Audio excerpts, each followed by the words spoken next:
I think the most exciting part of this issue was probably Celine for me, which was a shock because I didn't go in expecting much from her. But I mean, she was talking about magic, so I'm easy. Is Celine interesting, or is this like a magic thing, and I should just mind my business? For me, it's just a magic thing. I don't necessarily feel any particular. I think Celine is one of those characters like she looks good. When I was younger and I used to think about X-Men movies that weren't created by Fox, and I would think about them making a Celine, I would see like Monica Bellucci.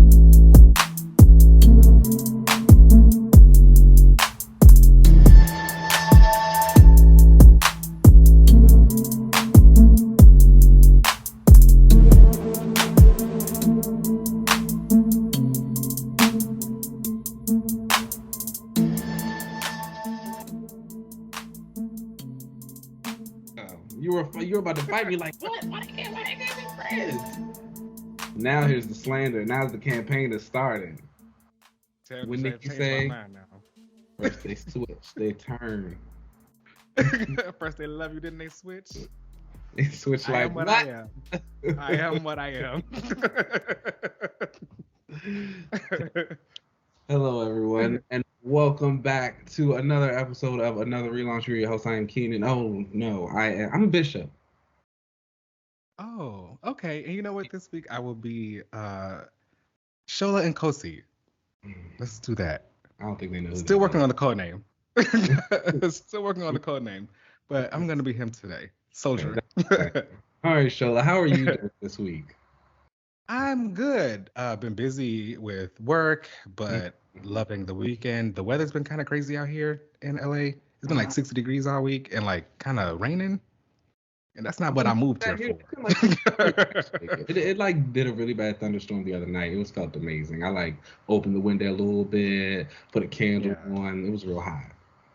Yeah, I set the mood last night when it was like kind of raining when I watched Moon Knight and like, Yeah, I know we can talk into it. about that later. We are. We are. Although I'm Yes. also I do really want to go see Morbius too. Oh, why? I don't know. I think it's gonna be like just a really good time. I think it's gonna be funny. It's like it's Jared Leto, it's vampires. Oh. I don't really know what's not to like about that. And it's like, and I know everybody's saying it's horrible, and it more than likely is absolutely 100% horrible, but it's gonna be funny. Sometimes bad is funny. And it's like I just have to witness it. I saw some tweets about like a Morbius Discord community that went to go and see it, and Jared Leto surprised them, and I was so jealous. Oh, I was that's so nice. jealous. They do that a lot out here. There. I gotta. I'm on my way. Well, maybe you'll have to tell us about how that is. I don't know if we'll be doing a rewatch on that. I'm sorry. Hold on. First of all, we watched Wonder Woman '84. We can definitely. That is very true. Now see, now we set the precedent now because the bar is on the floor. Okay, the bar is done. Anyways, let's go ahead. Let's talk about these comics for the week and get into those and see how that's going. It's starting off on our list is Captain Marvel 37, and it's Kelly Thompson and Julius Ota. And that's you, because you know. Yes, and So tell us about Captain he's Marvel. a new he's a new artist for the series, and I really enjoyed his art a lot. Actually, he really draws the faces really well, and really drew like the powers which a lot of the characters in Captain Marvel have. Now, this issue is like the cool down issue, basically after everything happened previously with Vox Supreme taking all those Captain Marvels and trying to come after Carol and the creation of Binary. And now they're back on Earth. It opens with Carol and Spectrum fighting these monsters that they fought previously, these like giant cats that like shoot this acid that smells like pee, and there's like a wizard, Ooh, and they're like, that sounds yeah, fun. they're like it's fun. They're like beating ass and using their powers and stuff, and remembering that the last time they were together, this same wizard showed up, and they're like, maybe it's because we always around each other. Like, it's probably us, and which really goes to show that like the feud that has been created between them only exists amongst fans, but because Mm. like in the books they're cool with each other, like they're friends. But then Binary shows up and she like gets rid of the monsters, and she's like, do we got to do something about this? And they all end up like teaming up together and shooting their energy blast. and they're basically trying to figure out what is exactly binary, because the way Mhm. that she was created was through comic book craziness, basically. Mm. It was because the planet that she was on when she was created also had Phoenix energy, and like that created her. And they're basically trying to figure out what's going on here. Basically, in my opinion, I think they wanted to give Binary, the character, like a new costume, and Mhm. I'm okay with that, because I think this costume is really hot. Um, So wait, she's the so yeah, Phoenix, no, she's like not the Phoenix. but The she's got the Phoenix, I think, Phoenix is like inside of this. her. I don't know. It's like You I know don't when that know. bird gets involved. I know. That's why something's gonna happen at the Mhm. end of this. I think the way that this was kind of set up with her being like the fish out of water, they try to cheer her up later because they take her to this place and get pancakes, and then they get attacked again by this wizard, and this cat that was on the field also ends up dying. So Binary gets sad, and it's this whole like, fish out of water kind of thing with her, and she's Mhm. like figuring out this stuff. I did one of my favorite panels of the week was while they're explaining to her, that things do die, and they're trying to break things down to her. Um, Carol is like, sometimes things do die, and Spectrum was like, not me. And, yeah, Captain Marvel was like, you're not helping right now, but yes. Right. um, I did appreciate that. And they end up having a girls' night later. It's a really pretty much fun issue. By the end of it, they go to this bar, have this girls' night to try to cheer up Binary. They go back to Carol's apartment, and Carol gets like kidnapped, and that's how Mhm. the issue kind of ends. Well, I know that there is going to be something where Carol is like lost while Binary is left on Earth, and she's Captain Marvel because Carol's been Binary before on Earth. Mhm. So, or well, no, actually, she hasn't. No, actually, she hasn't. Technically, I don't know if anyone ever really saw her as Binary when she came back to Earth. Um, Mhm. but they probably just assume that she's Captain Marvel because she looks like her. So, um, basically, Binary was gonna have her own like kind of arc, and we'll dive into her and see what she's kind of doing while Carol is. I don't know where she is. There's an annual coming out Mhm. soon. She like gets goes to jail with the Starjammers, and like they have like a reunion. Mhm. Oh, that's cute. I used to like Carol when she was with Starjammers. Yeah, yeah, yeah. When she was binary. It, it was interesting. Oh, do you think that okay, so I have two questions for you about this book now. One, are you enjoying the new binary character so far of what you've seen? And then two, do you think that they are like kind of working towards her eventually joining up with the Starjammers?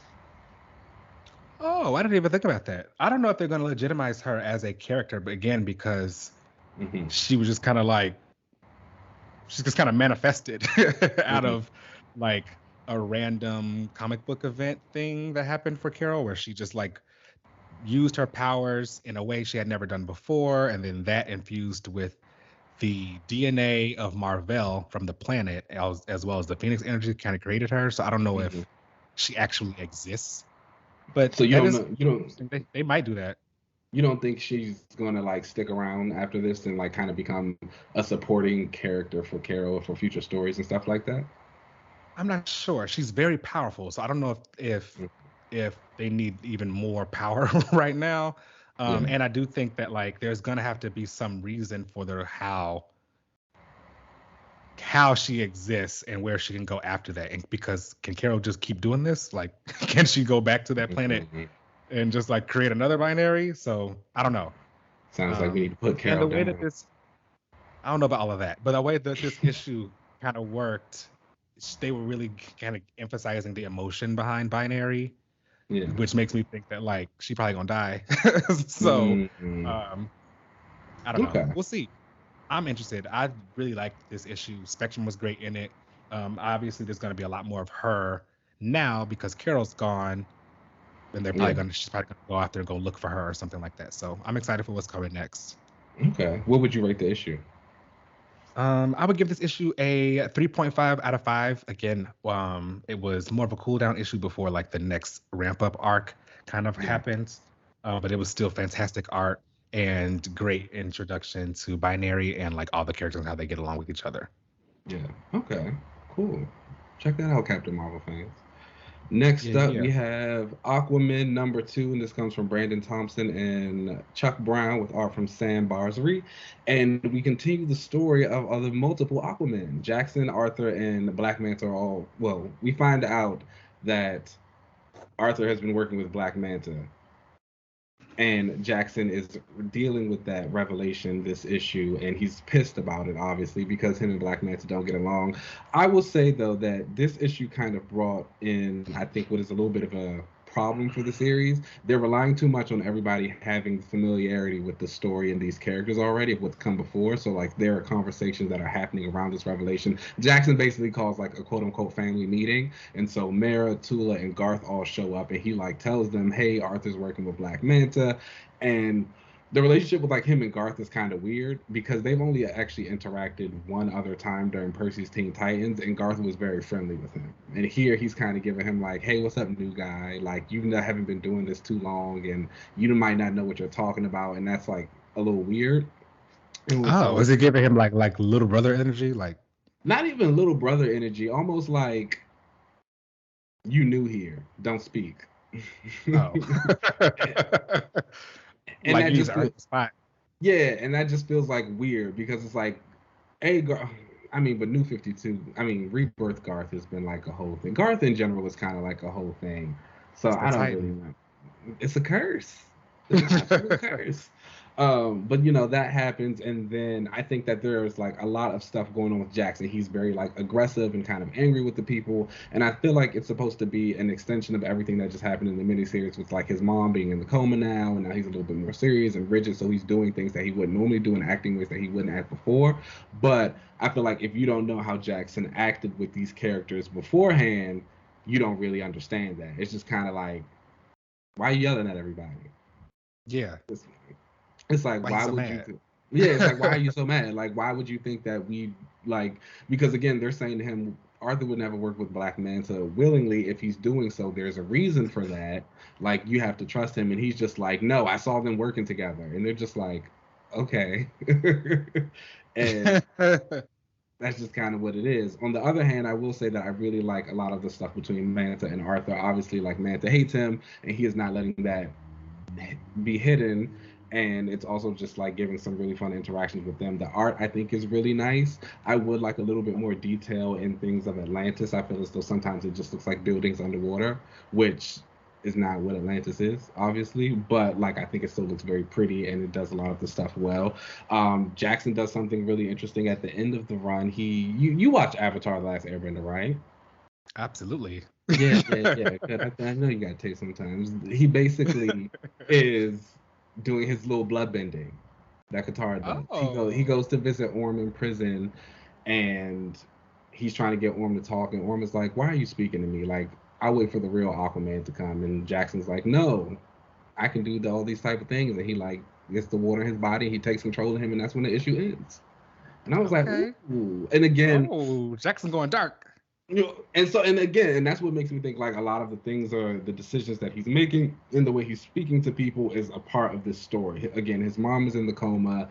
He just got attacked because they consider him a traitor of Atlantis. There's even a moment with one of the guards he meets, and the guard's basically trying to apologize for attacking him. He's like, we thought you were a bad guy. That was my bad. Jackson's just like, whatever. These are things that are all building up inside of him. He's becoming a little bit bad. I'm into it though. Wow. Okay. Everybody got their dark era. Everybody, and you need them. I think there's the background plot of like the Atlantean sleepers. It does feel a little bit weak at the moment, but we'll see how this goes. I'm still in it enough to enjoy it, and it doesn't really take away from the story. And I think the art's still really good. I think the face acting is good. I like the interactions with the characters. I think most people's voices sound good except for Garth. But that could just be this first issue. We'll see how it comes later on, how they really take that relationship. I don't know if I dig the whole cold shoulder he's kind of giving. But we'll see. Yeah. I wonder if they're trying to say, is he jealous of him because he's replaced him and that he became Aquaman or something? I don't know. And like, which again, that would be kind of weird. all of those things feel really weird for Garth. It's just like there's no reason for you to feel this way. It's just like you. So I don't know. We'll see how that goes. But that was that. All in all, I'd still rate the issue like a 3.5 out of 5. I think there are some parts itself where the art should tell the story a little bit more. There was this one really big splash page that was beautiful and it had all of them talking, but there was just so many word bubbles over top of it. It really took away from it. And I feel like with splash pages, that's where you really want to let your art sing. Mm-hmm. So, but still, a really enjoyable book. I like the characters. I'm gonna stick around. The colors are great. I'm into it. Next Okay. up is The Swamp Thing number 11. And this is the grand return from Ram V, Mike Perkins, and the colors from Mike Spicer. And, the book ended, technically, with issue 10. And then DC announced that they would be extending it. And so here we have returned. And I don't know. I'm not going to lie to you. I'm not going to lie to you. My timeline talks a lot about Swamp Thing. I'll be honest. I'm gonna be honest. People, it's just it. Like it looks incredible. It reads incredible. They're creating a horror story, and it's I feel like even if you've never read a lot of Swamp Thing before, he gives you enough that you're able to access it and understand what's going on and know that like these characters are connected to the Green or these characters are connected to someone who was an avatar of the Green, and like you just really get into it. There is this one panel where they are working on this guy's body and basically kind of using the bits of Levy's corpse with the Green contamination in it to revive him. And like he gets up and later on in the book he turns into this giant monster, and it's like, yes, this is like horror. This is like excellent. And Perkins and Spicer working together, they just really sell it on the art. The girl who's kind of in love with Levy, she's looking for him because she doesn't believe he's dead. So she meets up with someone who's created by the Green. She is connected to a previous Swamp Thing avatar as well. At first, she refuses her. She's telling her, no, don't go anywhere near it. It's bad. But she comes back later and she helps her basically get into the Green. And like a really beautiful splash page, there's this flower and she uses the flower to transport them there. But like there's this big just flash of light and there's pink and white, and it's just a really pretty page to look at. Like again, I can't say enough about this art. I can't say enough about this book. What a way to come back. I think everybody should pick it up. I've been saying that for a while. But I continue. What would you rate this issue? I think I would actually rate this like a 5 out of 5. This was probably my favorite book of the week. It just feels heavy. It feels deep. And it's like, I love it because it's like, there's also all these conversations. Just, you read the mini deaths of Layla Starr. So, Ram is really good at introspection in a character and like just the heavy elements of life, love, death, resurrection, meaning, all of those things. And like, he continues to do that in this. And it just feels super kind of affirming in a little way. That's like, things are bad, but it's like, we'll get through it. Well, you know what? A lot of that is needed right now, to be honest. So, we got the power to save the earth. That's basically what the book is saying. Definitely need that too. Okay. And before we get into the last book of the week, I do want to highlight a few quick shots that came out. Iron Fist number 2, The Excellent number 2, The Magic Order 2, number 6, which was the finale of that arc. I can't recommend that enough. All the Magic fans get into that if you've never done it. DC vs. Vampires number 6 also came out. That's a really hot book. There was a Vampire Nightwing image that was going around the net. I don't know if you guys saw it. If you did, go look it up. It's hot. Like DC vs. Vampires is hot. But you can expect it. But last up today is Immortal X-Men number 1, and that comes from Kieran Gillen and Lucas Wernick. Did you read this? I did, yes. Of course I did. I was excited to get into this. Exodus. Hello. What do you think about it? I liked it. It was exactly what I thought it was going to be.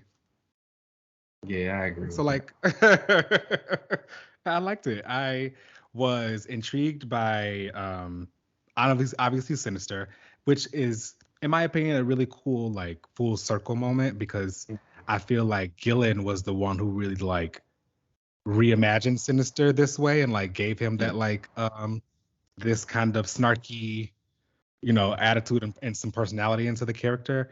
And I know that some people tried to continue that, and then it's really cool to kind of see him get to write him in another X book and really push that, because Sinister was fantastic in this. I mean, I'm sorry, but he spilled when he talked about magic users being annoying.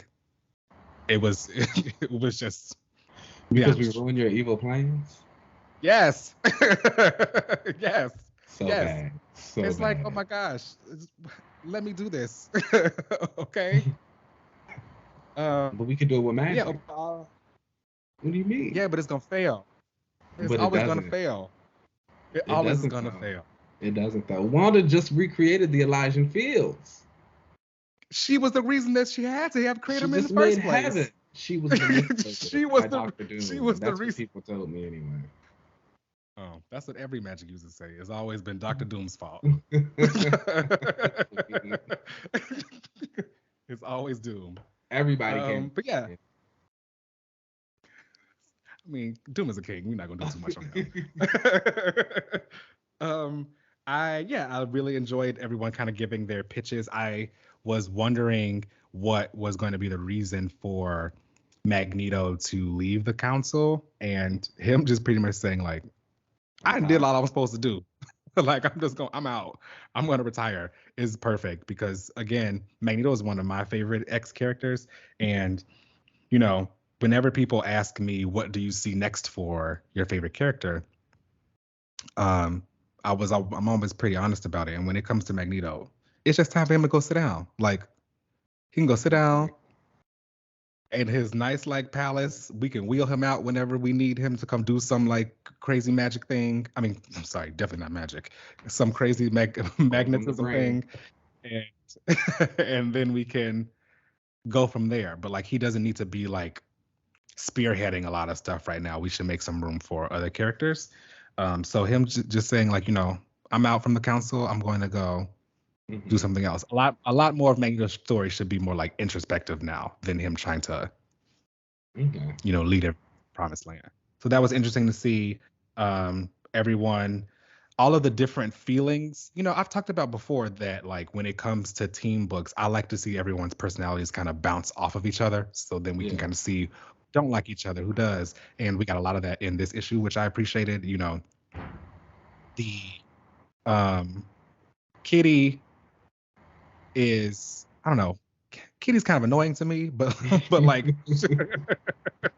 but she plays her role, whatever. And it was interesting to see her role being the good girl, and like her and Nightcrawler like being like, oh, we don't really like what's going on or whatever. Like, you know, there has to be that kind of voice amongst the people. So there does. Again, I appreciated that there was a mix of different but it's like my thing with Kitty, I guess, is like she's that girl, but she's also not, because she's just gonna do whatever Emma says.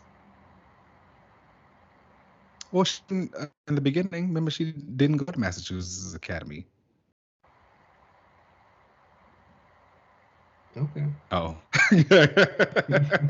You know, maybe again, I think Kitty's annoying.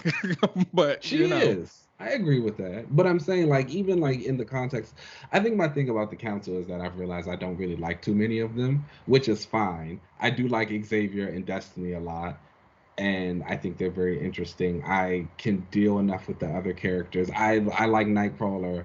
I don't like him for the council, but again, he serves the purpose, like you said, to always kind of be the good guy, voice of reason, which you need on the team, which is just like very annoying. That's what the whole summer council is. I don't know. Storm and him. Storm be giving, I don't care. She do give, I don't care. Storm very much gives like, I'm just here because you guys said we had to be here at noon. Like, whatever. She be chested. But you know. But she do pick the compassionate route. Let's not act like she's not going to be like, you know, let's do what's good. Let's see. She's going to get over that soon, though. She's going to have to. She's real. Bye.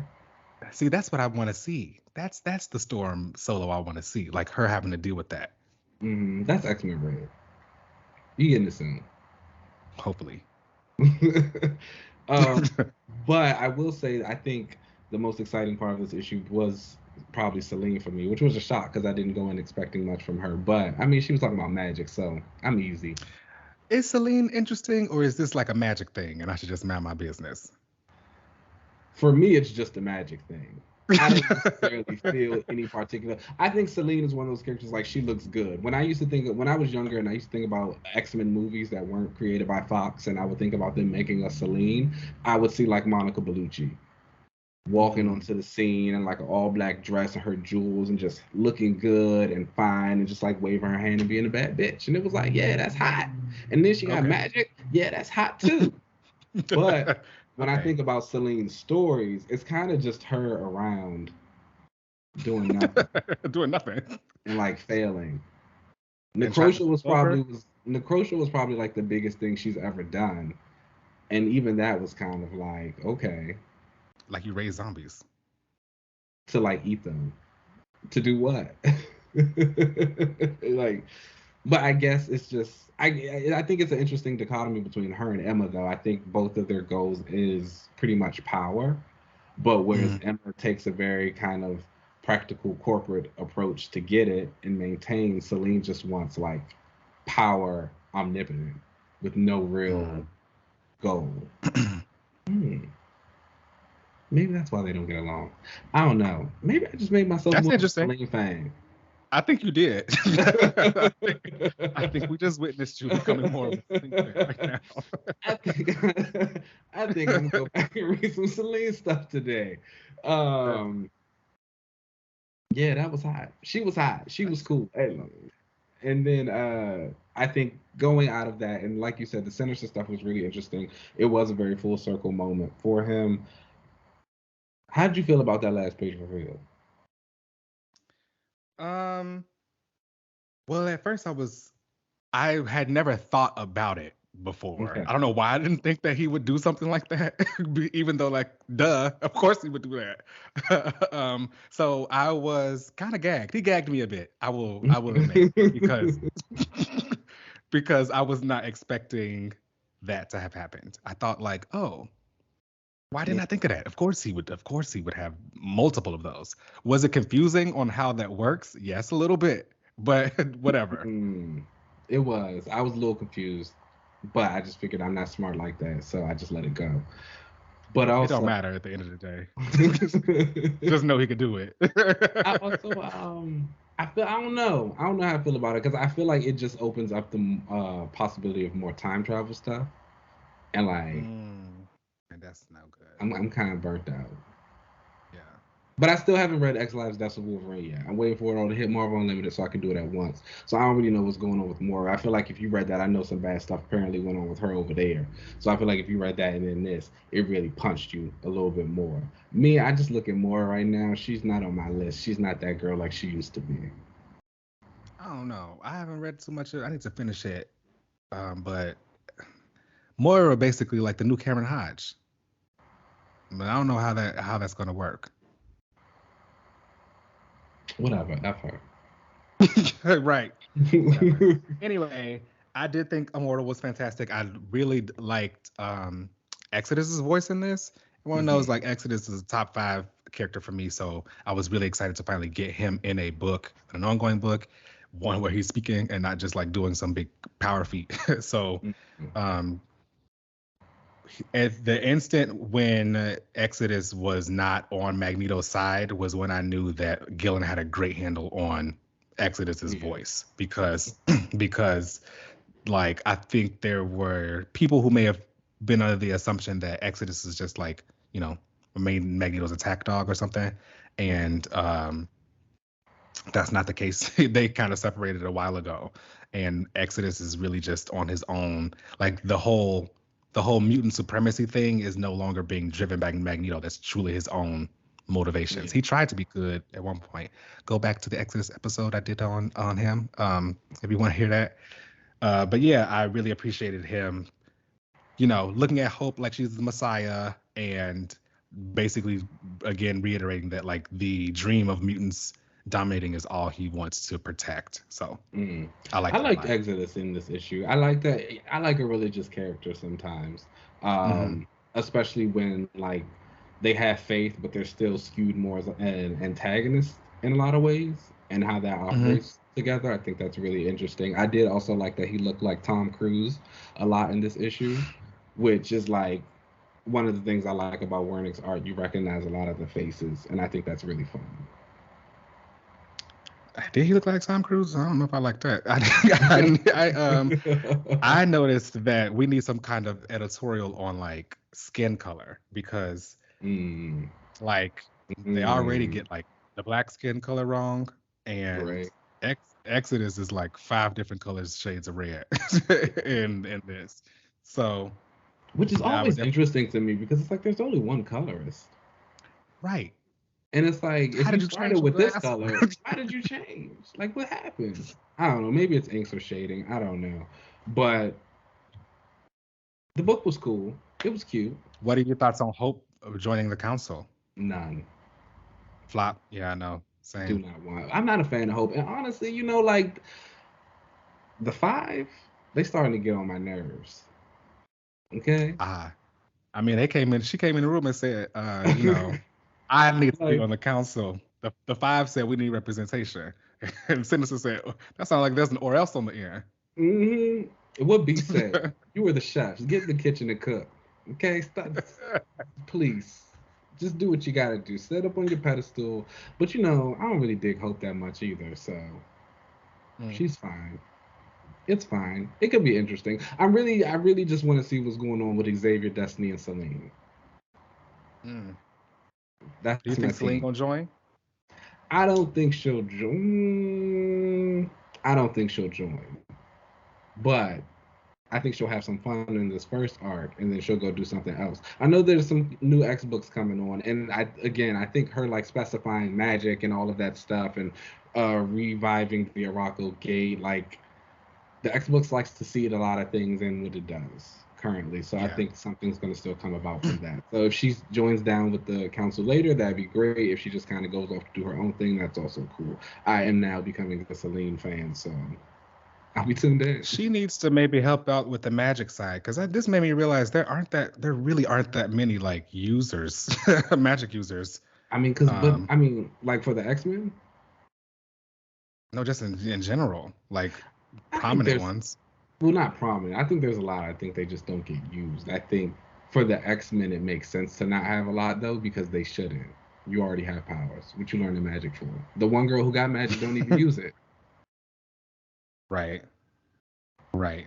I guess there was supposed to be mutant magic, but that become more of a concept and not like a power. Hmm. Those are just circuits. Yeah. What would you Boy. rate this issue? Honestly, I'd give it a 4 out of 5. I really did enjoy the setup for everything in Exodus and Sinister. Hmm. Um, I'm a fan of the Winter Council. Mystique a flop, but like Yeah, she on she the team, I sucks. guess. But whatever. I did enjoy the art. I wish there was some better coloring that kind of went on there, but yeah, I'm excited to see like kind of where this goes for Exodus and the council.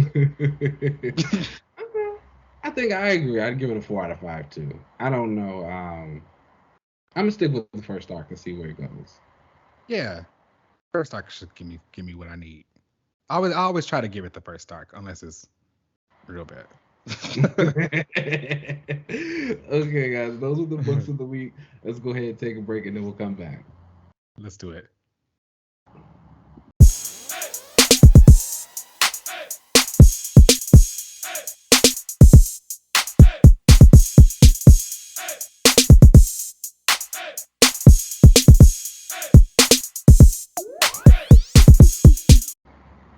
All right, welcome back, y'all, to the panel section of the show. And this week, I wanted to do like a quick rant. Yes, another rant.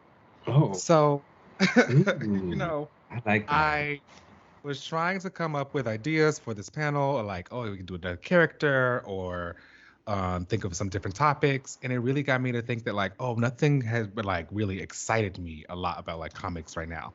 And Okay.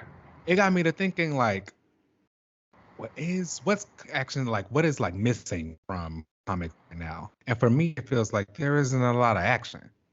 And I Mm, feel like a lot of the villains right now, at least from the big two, like aren't really doing anything for the heroes to kind of come back. Like it feels like a lot of these events recently have just been some outside force coming to attack or whatever, or the King in heroes fighting Black. each other.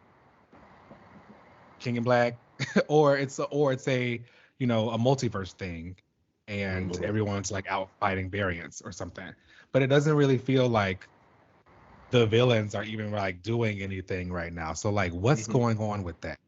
Okay. What do you think has been going on with like comics right now where the like excitement isn't really there as far as like action? I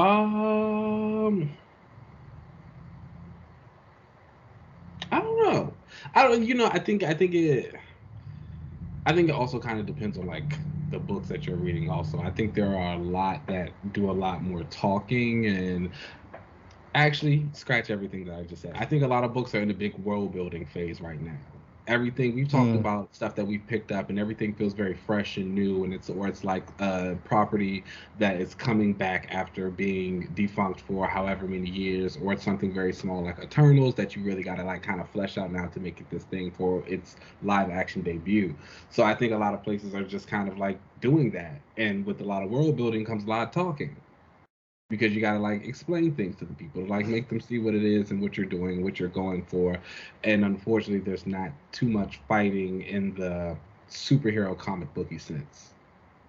It's political, it is transactional, it is land, it's, building. It seems as though a lot of these characters don't even really use their abilities too often anymore either. Like you may get something here or there, but people aren't really using their powers either. Like I don't know. It seems to me like a lot of there isn't anyone for them to use their powers on.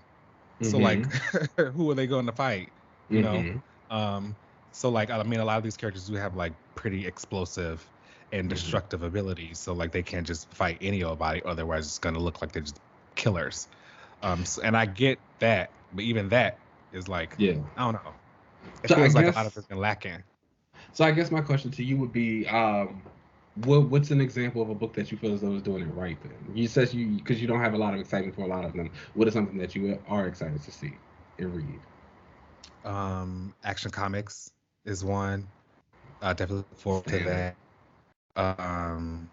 Captain Marvel, honestly.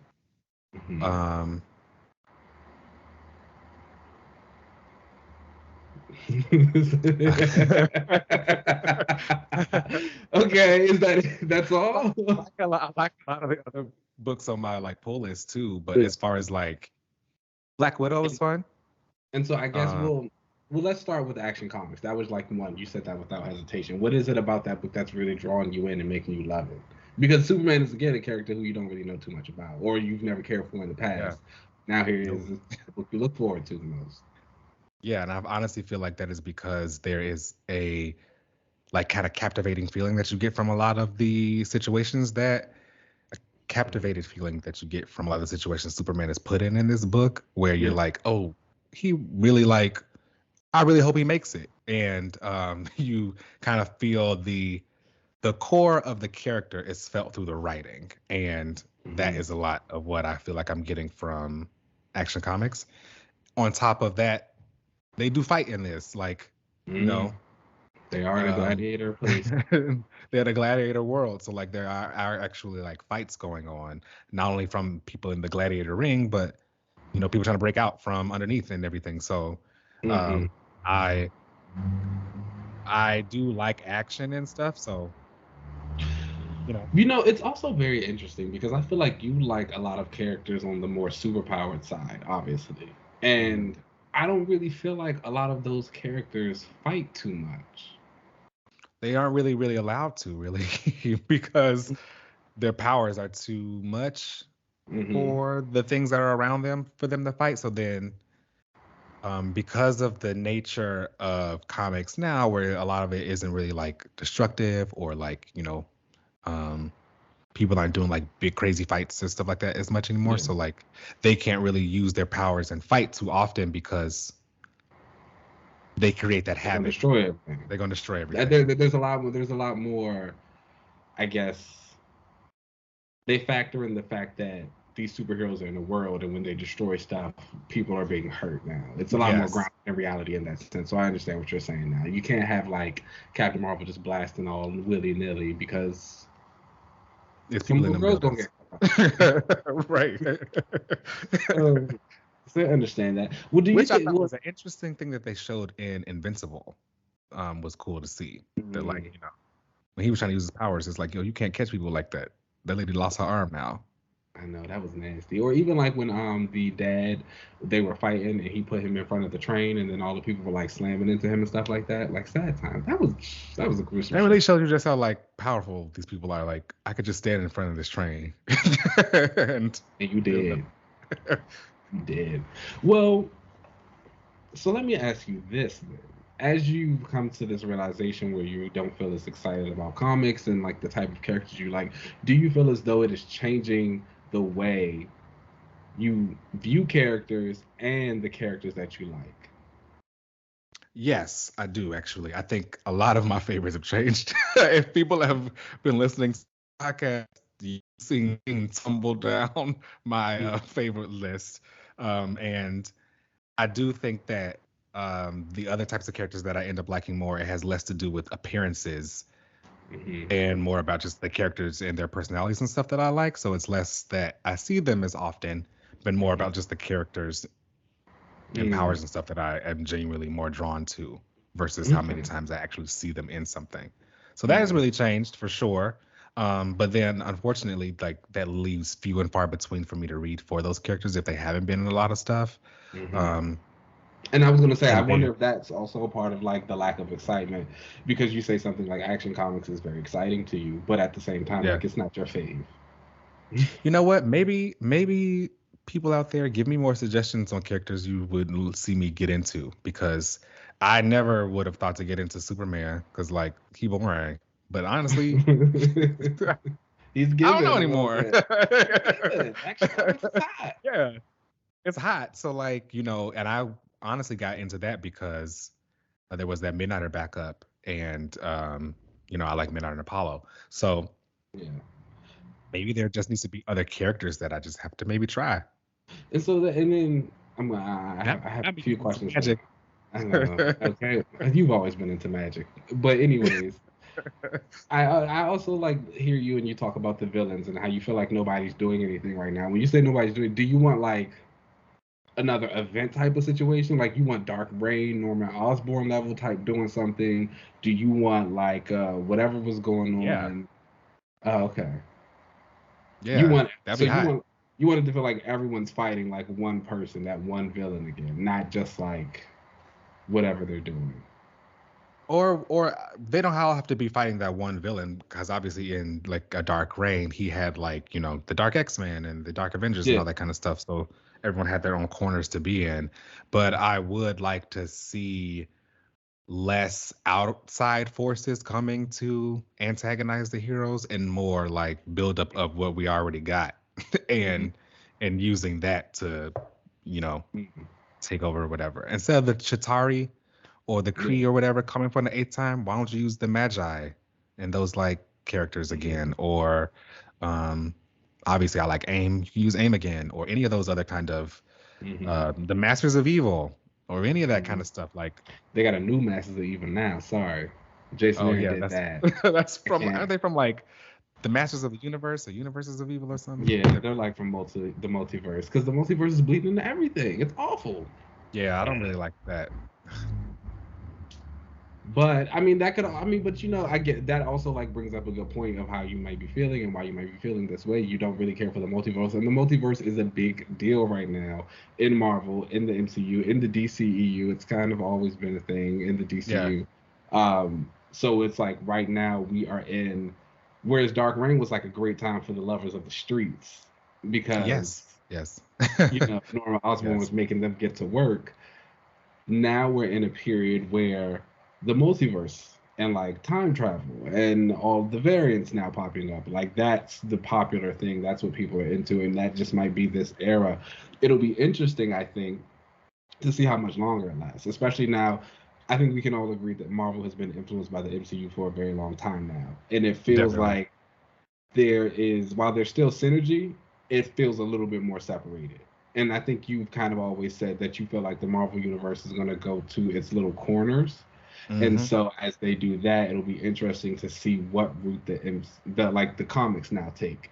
Because if everybody can do their own little thing now, it's just like, okay, are we going to get back to everybody doing their own little thing in the comics? Are we going to kind of go back to the situation? Are we just sticking in the multiverse for a little bit longer? Please no.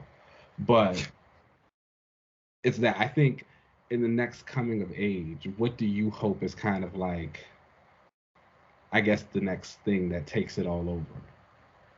I hope honestly that it's just villains in general. I know that we're like in the whole multiverse and advanced thing. Even if we go into kind of corners in the MCU and we go into corners in the comics in the 616, I would hope that like each of these corners starts to build up their own like villains, Yeah. instead of just bringing in some outside antagonist for everything. Kind of like what's happening with Dark Reign. Um, I'm sorry, Devil's Reign. Devil's Reign. Yeah, what's happening right now with Devil's Reign, where they're really like building up Fisk and Daredevil and everything, and that's bleeding out into the streets and those characters over there. I would like more of that in all of the other corners as well. So like, um, whatever's going on in the magic character corner, like there should be a bigger villain for like all those characters to really kind of fight instead of there just randomly being an event for them to kind of pop up because Null is back or whatever, Yeah. and then they have to like come and join the fight. I would prefer Yeah. them to actually have their own like villain build up or whatever, something that is making these corners like thrilling. Okay. Well, I mean, it might be like, do you have any villains that you've been loving or that you think are kind of carrying at That's an least? interesting question because I would have said quite a few of the X-Men villains, but all of the X-Men villains now aren't like villains. They're all like just a part of their citizens of Krakoa. They're more I of mean, my antagonists favorite, now. yeah, my favorite villain was carrying for a while, and that's Nimrod. So, but I mean, Mm, that's kind of he's just gonna be around now. yeah. So hopefully he gets to pick things back up over there. But outside of that, Who do you hope um, is kind of the next I writer to wish take on the Nimrod story? well, that would be hot if Mike Carey came back and took that over. He's great. Yeah, that would be dope. I would really appreciate that. Or just anybody new, honestly, just have an interest in it, you know, Hmm. um, Yeah. and they really like it. Okay. I feel that. Yeah, so we'll see. Let us know what y'all think. This was my like quick rant I wanted to talk about because I want comics to be fantastic. I love this medium, so I really want them to be great. Definitely recommend me something, y'all, if you think I would be into it and stuff I should try. Let's take a break and then we'll come right back. Cool.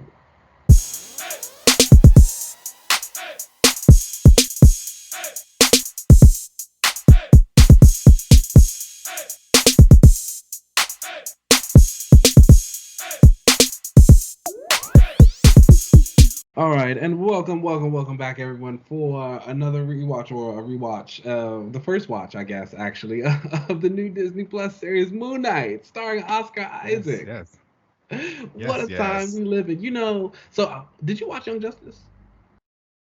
I haven't yet. Okay, I haven't I, watched the most recent episodes yet, the new ones. I watched first, but like, I just gotta say, the like 1-2 punch of having Moon Knight come out and then Young Justice come out the next day, beautiful. What a gorgeous week for me. You won. And there wasn't the Absolutely youngest beautiful. episode about Jackson, Calder, Jackson, Calderon? and Atlantis, and Arion, and all Yeah. of that. Yes, it absolutely was. Wow. Beautiful. Please go and watch that, you guys. We might talk about that on a future episode, but we're going to get back to the Moon Knight here. And it was the first episode, the first showing. We have now introduced Mark's, well, I'm sorry, his name is Steven in the show. With a V. With a V, lets you know He wants that. you to know. Lets you know. And this man who is kind of discovering that he has multiple personalities and that he might be a superhero or like he's a mercenary or just doing something that he doesn't know about. And we're just kind of like getting to know him and dealing with all of the stuff that comes along with that. And I gotta tell you, walking into it like with a completely unbiased opinion, I loved it.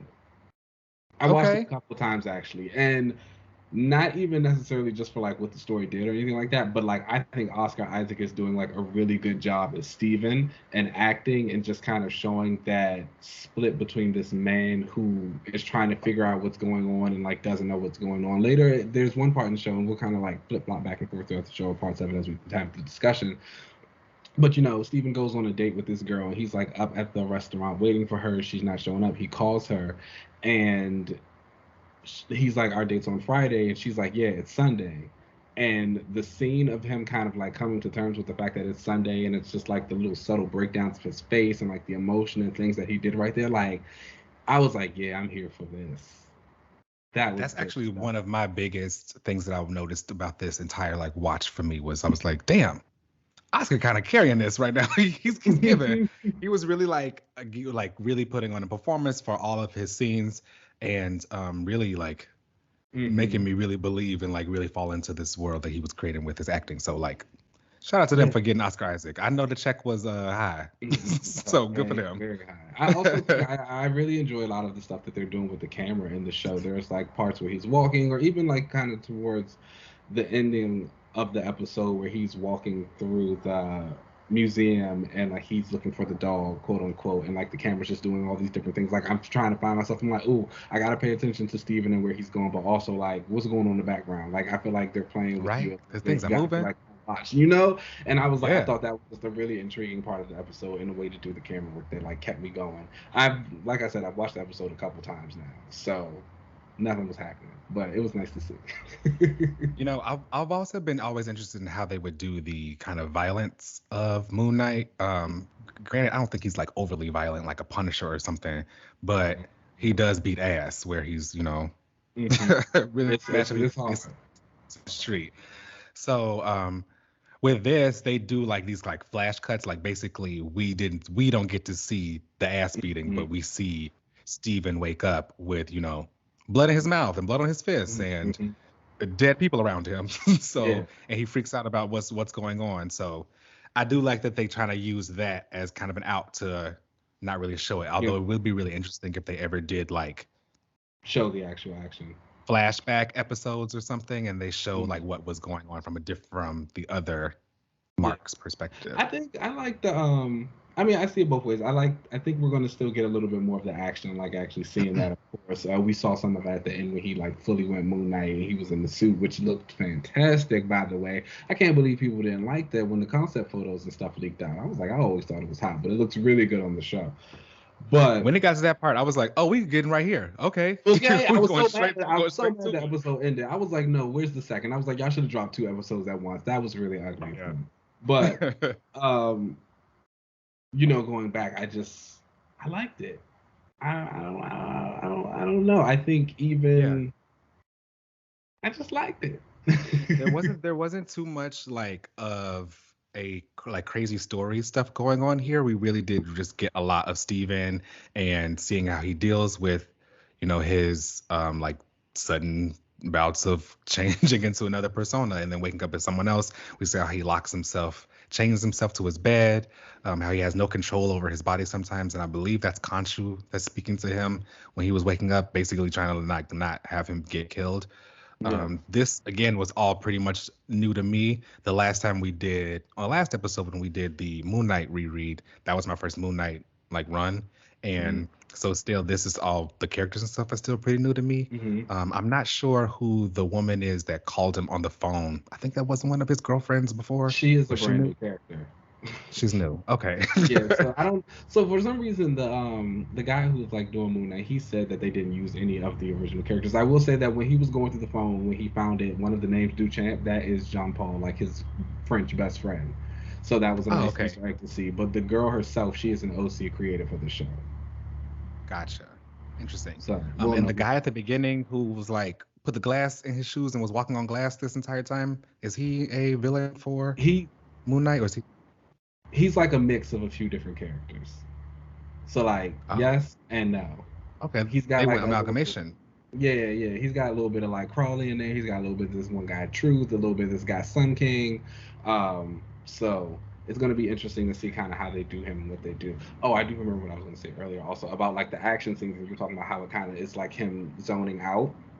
I did like the way they did that, at least for this first episode, for the effect. I don't know how much I'll enjoy it if they continue to do it like the entire time, but Yeah. for this first kind of intro into him and like knowing that again he doesn't know what's going on when he's asleep, quote unquote, it was nice to see that like he has this moments of like, oh okay, Mark is like, I gotta take over, and he like manages to wrestle control again before Steven comes back, and then we just see like all the disarray, because it's like, dang, how did you do that? Like, how did we get here? And it'll be like kind of fun Yeah. to get to that part. Even when he was discovering everything and he was going through the mirrors and the bathrooms and all that, and he saw Mark's reflection, and Mark is like, just give me control. I was like, yeah, that's the guy who I'm looking for. That's who I want to see. And Oscar is pretty much in this entire scene acting with himself. So I think that like he's really showcasing what he can do. And you really want with this casting of having Oscar Isaac play Moon Knight. I think he's doing a fantastic job. It's good. I'm really excited. Again, I'm not gonna lie, I was a little like worried because of some of the stuff that these folks have worked on before, and just the way the MCU has been clicking a little bit lately. And then, again, with the MCU, getting your fave in there can be a blessing or a curse. You do not know. It's like you might get a Moon Knight, you might get a Star-Lord, you might get a Black Panther, you might get a Gamora, like, I don't know. You might get a Taskmaster. I haven't gotten that bad yet. Okay. So, it's just kind of like, oh, okay. But for the first episode, I was like really into it. I was really into just kind of like the aspect of Mark, and just, again, the like implications of him finding out that like what he thinks is going on isn't really going on. I think there's also a lot of little interesting bits in there. I saw one theory that the mom he's talking to, or the letters that he has, it's actually from like another part of his personality writing to himself. He just has no. So that's interesting. I didn't even think about that. Yeah, I know, right? I'm interested to see how a lot of this, like how the Egyptian gods kind of play into this too. And like I liked the way that they kind of wove in those things, and how this man, Glass Feet, how he was how he is like, attached to this other female goddess, and how she was wronged and coming after Moon Knight. I thought this was really interesting. It'll be really interesting to see how they tie in all the Egyptian mythology and stuff like that. It's something that's not super tapped into with Moon Knight. Obviously, we hit it every now and again because Khonshu is his avatar, but we don't really see too many of the other ones. Again, like in the comics, Marc is a Jewish guy, and so his Jewish heritage is like often played up a lot, and aspects of like how this Jewish guy works with this Egyptian god, but never more so of like what the Egyptian god does with the other Egyptian gods, because Khonshu's kind of like, I don't bang with them, they don't bang with me, let's just do this, you and me. So I think that's going to be a fun part of the show. Might get some synergy in that too. I'm worried about the Jewish part. I hope they didn't erase that. I think they did. I'm worried. Obviously, with this the first episode, we haven't seen anything yet. We are just meeting characters and everything. We don't even know what Steven even thinks about what's going on with his own personalities. So maybe there's another personality in there that it would be Jewish. Really nice. Maybe Steven is. It would be really nice if it was. I don't know. It doesn't make sense how Stephen. I don't know. again, I don't know. Marc is Jewish in the comics, and like him being Jewish in the comics is kind of like an actually big deal. It's something that's been talked about a lot, and storylines have been like built around it. His dad was a rabbi and all this stuff. So I agree, it does suck if it's something that it has been erased. But I don't know, the interviews and things they did, it was very much just giving, yeah, we didn't go that route. And it's kind of like it's almost like they like dodged the question. Yeah, and it's like it's almost like not too many people, not too many interviewers like even bring it up. But when it's ever brought up, it's just like, oh, he's got multiple personalities, and one of them is this Jewish, and one of them is a Jewish guy in the comics, and on the show we have a guy with a British accent. Just came out of and nowhere. And it's like, you didn't answer the question. It's like, so is he not Jewish in the show or what? It's crazy. I don't know. Again, we might get that surprise when Marc comes out. We might get like some Jewish stuff in there. But then also like, I don't know how to like do Jewish people, because Oscar Isaac isn't Jewish. I don't believe. I feel like you would want a Jewish actor to like. I would assume Oscar Isaac is Latino. He could have converted. True.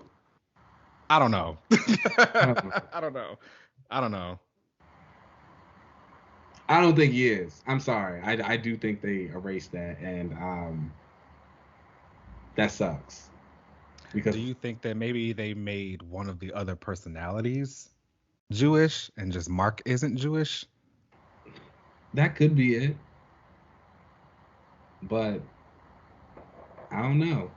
I'm grasping at straws because I really hope they didn't do that. Like I said, I just think they erased it. Damn. I know. We'll see. I know that they're gonna get a lot of backlash if they did. Let's cross our fingers that they didn't though. I would like my Jewish Marc, because again, it's a big deal. It's like storylines. Like he's got a heart. The whole Jeff Lemire arc run of Moon Knight like deals with him and like his dad and being Jewish, and then even what was that man's name? Max Bennis. He did a run later on, and that like delves some more into it, and like how one of his uncles like is a part of the reason for him having DID because of the stuff he used to do to people. Oh, yeah, that sounds interesting. It's good. Moon Knight's got some good stuff. You gotta get into it. I mean, he has a lot of runs. Yeah, he does have a lot of runs because they don't last that long. They don't. What would you rate this? What would you rate this first episode as a debut? Was it giving compared to the others? Was it like? I mean, compared to the others, I don't really think. What are we really comparing it to? Loki? No, not that, obviously. Because what about Falcon and Winter Soldier or WandaVision? I mean, I like both of those shows. Mm-hmm. I think like so far, if I had to like rank things, I would probably still put Hawkeye actually at the top. Hawkeye was hot, yeah. That was really good to me. I liked the opening of the debut of Falcon and Winter Soldier. I'm sorry, that first episode gave to me. I thought it was good. I think there were some like issues with Falcon and Winter Soldier in the script and everything, but like personally, like I thought it was amazing and I enjoy it. I actually go back and watch it pretty frequently. I can't say that about many other Disney Plus shows, and even WandaVision itself, which I liked, but I think a lot of that is just really like the weirdness of it.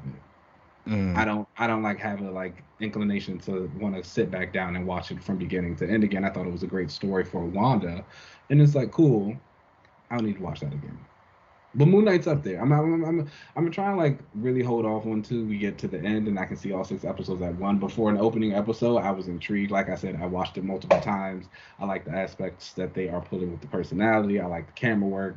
I don't think there's too much from the supporting cast yet to like reel you in. We're obviously going to get to know the girl a little bit more. I think Harold is pretty interesting. I'm interested to see what Ethan Hawke does with that. And Khonshu, from what we got of him, he was funny. Yeah, he was funny. I liked him. Yeah. And like that's exactly how I would expect him to talk. Like, why are you here? You're not the one I want. I want the one who's actually going to do the work. Okay. I always appreciate your comic book accuracy. So it sounds like so far they at least like on their way there. Yeah. Right. They skimmed the book. Yeah. All right, y'all. Definitely let us know what your thoughts are on Moon Knight. That brings us to the end of the show. Make sure you catch us on wherever you catch your podcast, and please rate and subscribe. You can find us on Twitter and Instagram at Another Relaunch. You can email us anything at anotherrelaunch@gmail.com. You can find me on most social media platforms at UncannyLZ. And yes, I am out here playing Elden Ring, and if you want to play together, my PSN is MarvelMan90. Hit me up. Keenan, where can they find you? I can be found on Instagram and Twitter at Keenan Lance. You know, there's an underscore at the end. I am not playing Elden Ring, but I am thinking about popping open Destiny 2 again. Ooh, classic. I know. I didn't download the Witch Queen DLC when it came out, so I think we'll get that. All right, cool. Well, let's get up out of here, y'all, and we'll catch you next week. All right, peace.